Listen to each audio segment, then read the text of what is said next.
This is Better Business Coach, session number 12. This is the Better Business Coach Podcast, your source for critical sales training, proven education, and actionable worksheets, all downloadable for immediate use. We work hard so you don't have to. Now your host, the rapid growth guy himself, Matthew Pollard. Hello everyone and welcome back to Better Business Coach. My name's Matthew Pollard and as always, I am your rapid growth guy. Today we're going to be talking about the 3 steps to simple change management, or what I've discussed several times throughout these sessions as the Lewin's model of change. Now, this specific session is absolutely vital to your coaching success. See, without the ability to create awareness with your clients that things perhaps aren't as great as they could be now and motivating them to create change within their organization and to motivate the staff to create change within the organization, you are going to find your ability to coach clients so much more difficult. And your success with those clients is going to be so much more limited because you don't know this simple concept. And when I tell you it's simple, guys, I mean absolutely simple. Now, I'm sure within your own personal lives or your work careers, you have fallen victim to an unsuccessful change management process where a new system had been implemented, a new process had been implemented, and most people got angry by it and thought it was just ridiculous. And it just affected your life in an adverse way. I'm sure it was even stressful. And generally, this is all because people did not follow these 3 steps that we're going to talk about today. Other times, you'll see where a change is implemented and the system or the process is just embraced and people think it's going to improve their lives. And a lot of times, they're actually looking forward to that change happening. And a lot of times, that's purely because people were notified beforehand, they felt involved in the process, and they were sold, if you like, the idea that this is going to make their lives truly better. I know that this simple differentiation seems basic. However, it makes drastic effects to the success of any implementation. And implementing change in a business is so important. See, if we don't improve as a business, then our competitors take our clientele. We can't compete on price.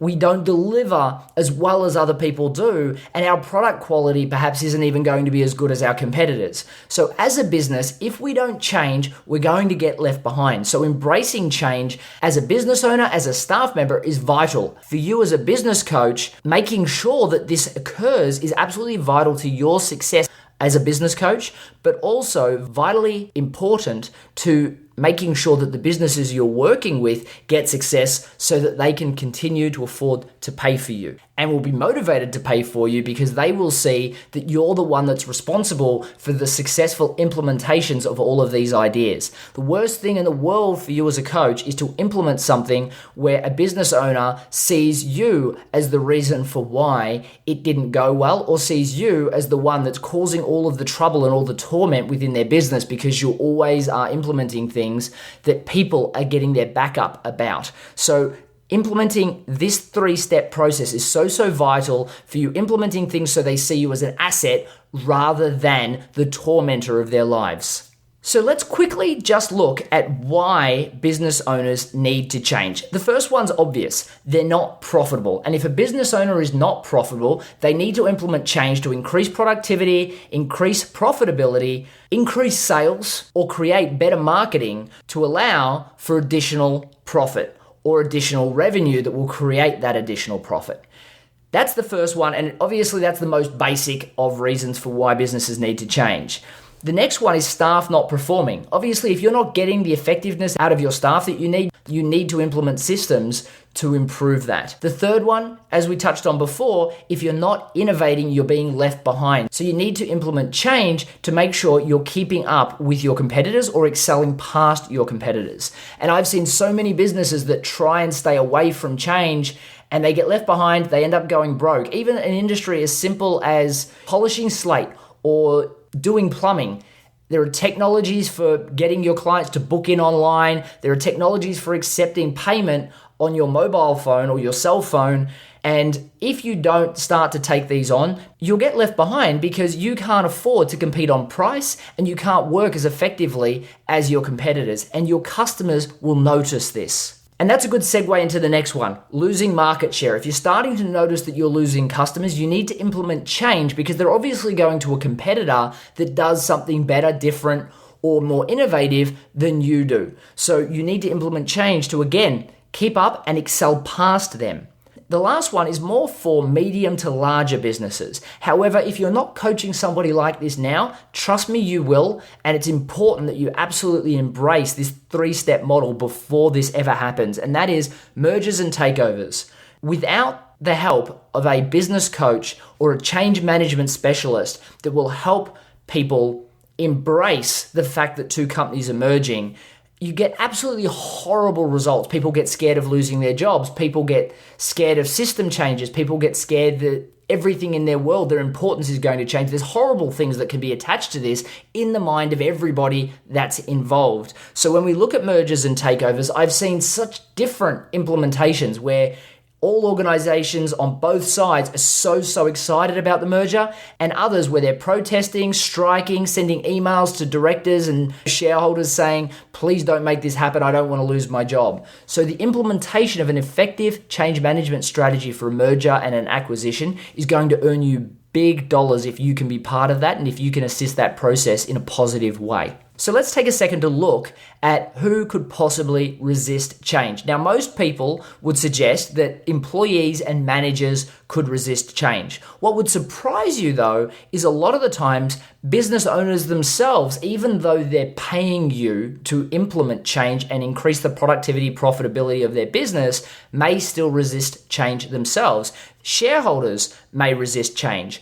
Customers of your clients may resist change because they like the current process. Sometimes if you implement a new online payment process and they're used to paying via check, or they're used to popping into your store, which requires additional service staff on your behalf, they may resist that change because it's something different and people don't like change unless they've been unfrozen to it. So don't think that this process just applies to the employees or the managers of an organization. It also applies to so many more. I've even seen these problems occur when suppliers resist change because they earn their money off you and they're worried by implementing a change, you may not order as much, or things may not work out for your business and your business may go broke, and as a result, they don't have an order anymore. So I have seen it when suppliers, because they haven't been involved in this change management process, start to message to your staff that they should talk to management about rejecting this change and implementing fears into the minds of your staff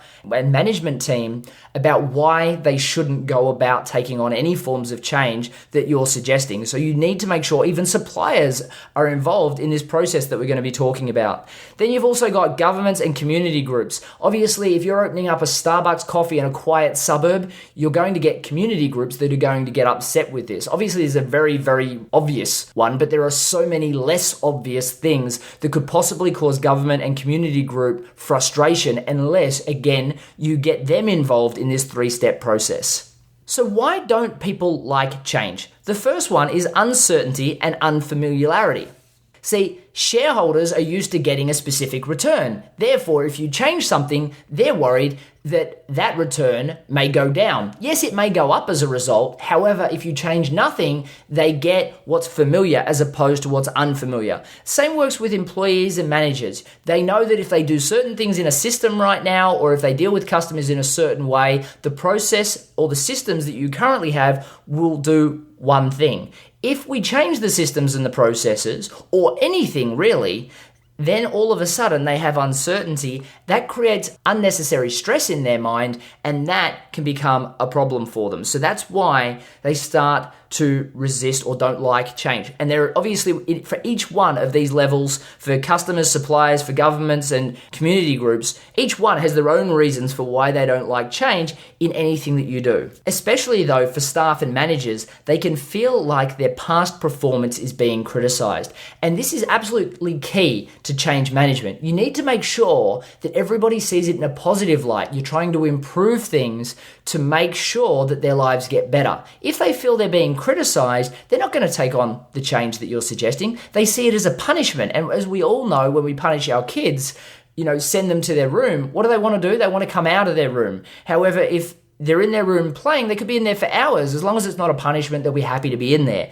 And with staff and management, we need to make sure that when we implement change, we don't create it like a punishment or a criticism on what they currently do. This is absolutely vital to the success of any change management, but this is why a lot of people don't like change. They feel like they're being criticized. The next one is they can't see it working for you or for them. And this fits a lot of employees and managers when you implement new systems. For instance, I've seen it happen a lot with implementation of SAP systems, which are high-level enterprise management systems, where they're currently used to their silo-based software systems that work for them, and now all of a sudden they're moving to this completely new thing that just looks so different and doesn't seem to have any of the working parts that they perhaps have customized within their own specific silo. And they don't think it'll work, they're scared that it won't work, and so they're going to resist the change. And a lot of it is because they're protecting your client's organization, because the last thing they want is the organization to go broke and them losing their job. Obviously, they're also running away from stress. But this can be as simple as a change of a sales script. They may think it won't work, and as a result, it will lower sales, and that'll lower their commissions perhaps, and then they don't want to use it. So regardless of what you say, unless you've managed it correctly, they won't embrace that change, and they won't like to roll that out. They'll still do it because, again, they're your employees, but their motivation levels will be limited. They'll start telling you reasons why it doesn't work, and they'll be hoping it doesn't work, which is the last thing you want to have for a successful implementation. And the last is distrust of management. And this you'll find happen a lot within the first months of coaching a client, because they may not have implemented other changes well in the past. It may have hurt people. People may have lost jobs in the past because the business owner did certain things, and there's just a huge level of distrust there. So it's vital, especially at the beginning, that this Lewin's model of change is done successfully. Otherwise, everybody, all of the people like staff, shareholders, customers, and suppliers may fear any change because they distrust that it's going to work. So obviously, a lot of the times when we're talking about resisting of change, there's a lot to do with shareholders and customers, suppliers, governments, and community groups, but the primary is going to be employees. So what are the types of changes that they tend to resist the most? The first one is any change to workplace culture. That's going to change the way they enjoy their job and the way they interact with other people within their organization. So any change to that, they're going to want to resist unless it's changed correctly. Training is another one. You've got to be very careful to make sure that they don't feel that they're being criticized. So if you start implementing training, it's all got to be about improvement to make things better. And again, change management is so important with that. Any change that will make them feel like their relationships are being threatened. For instance, if you change their manager, they may have a good relationship with their current manager, and they may fear that their next manager may not like them as much, or may not trust them as much, may not empower them as much, and that is going to create a huge level of resistance. When they feel like their status and power are being threatened. Now, this is huge. If you feel like you're getting a demotion, or if you feel like you're getting put in a silo part of the organization where you can't cause any more trouble, these are all going to be reasons why staff have a massive issue with change, and we need to make sure that we manage that correctly.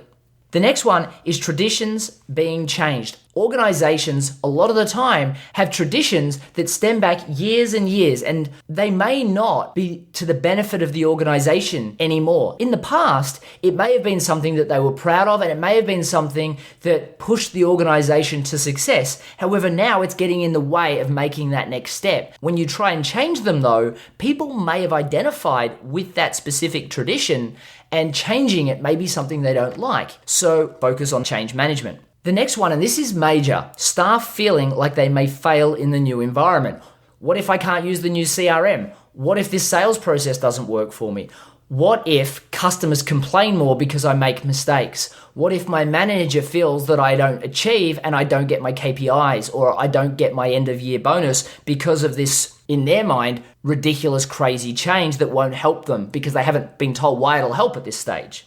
Lack of commitment is the next one. If I don't feel that it's going to benefit me, I am going to do the bare minimum to help you implement this change. So if you ask me to do something, I'm going to do it to my absolute minimum ability, get it done quick, and move on with my day, and that's going to limit the success. So we need to make sure that they understand why we're making this change. Again, as we discussed before, they may worry about the fact that the change won't work for them. And then other people are just too lazy. They like the way it is now. They like flying into work, doing their bare minimum, and then leaving as quickly as 5 o'clock hits. And implementing a change could stop that. And that is the last thing they want. So they want to resist this change because it might make their life harder. And that's just not on as far as they're concerned. The best way to identify who's going to resist the change and who are the key people you need to work with to make sure you get success is by asking yourself this question and then asking the client the same question to make sure that all people are identified. And that is, who will lose power, prestige, or income as a result of this change?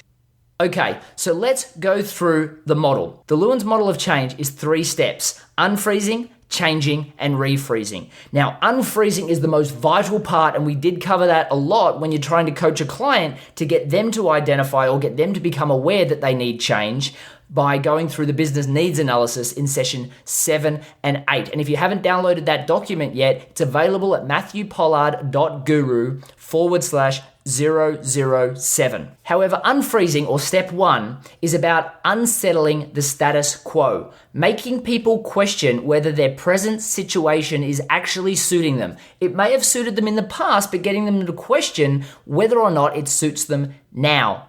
And it's all about asking the right questions. And for the business owner, that's why we use the business needs analysis. That's so vital in the unfreezing process with them. It's probably the most important step and the most forgotten step in any change management process. Most people do change and then tell people why it's so great, but they don't unfreeze them to the fact that they may want to change. They don't let them know that things may have the ability of being better. They just implement the change. So this is the step not to miss. And it should be done weeks, months before. As soon as you can start the unfreezing process, the better, the more time, and I'm not saying delayed changes, however, the more time you can give to people to become used to changes, become excited about changes, and help them understand how it's A, going to benefit their lives, and B, help them overcome the problems that they're currently having with what they're doing, the best it will be. And the more success you will have with implementing any change. If you miss this step, people won't accept it. People will reject it for all of the reasons that we've discussed before, for all of the fears that we discussed before. Okay, so the next step is changing. And that's when the desire for change is there, you can then make the appropriate shift. Now, I know you're expecting me to say that then you implement the CRM system, then you implement the new sales script. And that is true. This is the stage where you do that with employees. However, there are other types of changes that you can implement. For instance, you can change values, attitudes, behaviors. You can introduce new training. You can help them understand better levels of communication and get them to embrace that. You can help them learn the value of supporting people. There are so many things you can implement during this changing process. So the unfreezing is not just about saying we're going to introduce a new CRM system. We could be talking about the fact that our corporate culture isn't where it needs to be and getting them to understand that, and then implementing new values and behaviors to get the corporate culture where it does need to be in step 2. This is really all of the ideas and all of the visions and all of the strategies that you've created with the business owner now being implemented to start to transition the business into a direction that's heading where it needs to go.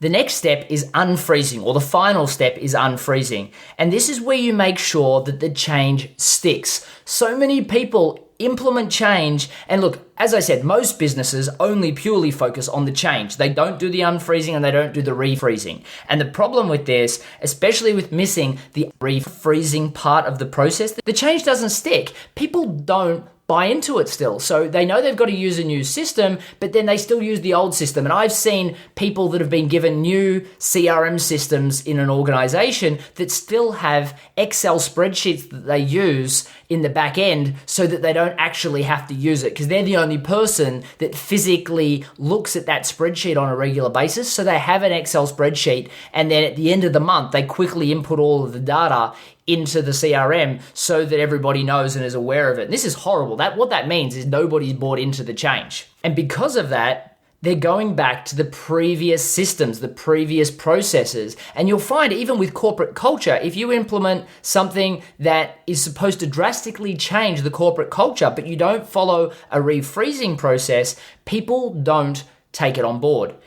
So what you need to do is support the new behaviors with praise, reward, and recognition of the improved performance. Now, if this is the business owner, you can be telling them how exciting this is and how much improvement it has made to their bottom line, telling them they're going to make a lot more money as a result of this and how happy they should be. You can also tell them how much happier their staff are and how well they've done for actually implementing this in a more successful way. These are intrinsic and extrinsic rewards that will make the business owner so proud of themselves and so happy with themselves that they would never let things slip back. For employees, again, you can give them bonuses on their KPIs or their final year rewards. You can tell them how well they've done. You can give away movie tickets or dinners for the family for people that have really embraced this change well. Things that recognize specific people's behaviors that focus on acceptance of the new changes as opposed to the people that detract from those new changes. And this is of vital importance for the success. So to cover off on them one more time very quickly, unfreezing, making sure everybody wants the change, is excited about the change, wants to move forward with the change, and starts messaging to other people about the fact that they can't wait for this change to happen. The changing process, implementing the physical change that will improve the business as a whole or the people as a whole. And finally, refreezing, ensuring the actual change sticks by praising and rewarding the people that were highly responsible for the change's success. Now again, this change process is vital to your success as a coach. And it's also going to mean that the clients that you're coaching are going to be more profitable. What does that mean? They're able to pay you better and keep paying you as their coach. The staff are going to be more interested in their jobs, so the business owners are going to make more money and they're going to have less stress of staff not showing up and staff not doing things right because they'll actually enjoy what they're doing more as opposed to detracting because it's just another change that they can't stand. And then also you'll have staff that'll excel at helping you make change, and they'll get excited because they'll see that there's progression in the company, because every time a business improves, there's more staff, and that allows for more progression into management positions. So this learning the change model is so vital to the success of any business, so vital to the success of you as a business coach, and it'll help you increase your rates as the profitability of the business goes up. It is probably the most vital ideology you will learn as a business coach, because so many people make mistakes when it comes to implementing any change, and they lose clients because they were the one that advised this horrible thing for a business, and now it hasn't worked and it's your fault. So embrace the Lewin's model of change into your coaching business and watch the success that you will have with it. Thank you again for listening to Better Business Coach Podcast. As always, I am so grateful for everybody that has listened, and I really appreciate all of the subscriptions, all of the reviews, and all of the 5-star ratings that we've got. It flew us up to iTunes New and Noteworthy. I really appreciate it. And for those that haven't yet, please take a second. It really does only take 30 seconds. Hop on iTunes, search Better Business Coach Podcast, and post your review with the star rating that you feel worthy. I would really appreciate it. I'll see you in the next episode. Thank you very much. Thanks for listening to the Better Business Coach podcast. Head over to MatthewPollard.guru for links, recaps, and any downloadable templates mentioned in this and every show. Also, if you've not already rated our new podcast in iTunes, we'd love your support. Simply leave a review and the star rating you think worthy. Hey, and don't forget to subscribe so you don't miss a thing. Thank you in advance, and see you next time.